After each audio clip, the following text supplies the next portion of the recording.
Yummy yummy Bara ready.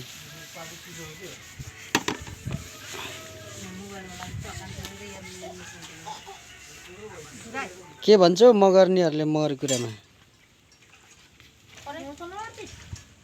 Magar कुरामा बटुक, खस कुरामा बारा। ल ठिक छ। यसरी रेडी गरेकोलाई यो तेलमा जुवाइँ पारेपछि यतातिर निकाल्ने। यो निकालेको खाना रेडी भयो।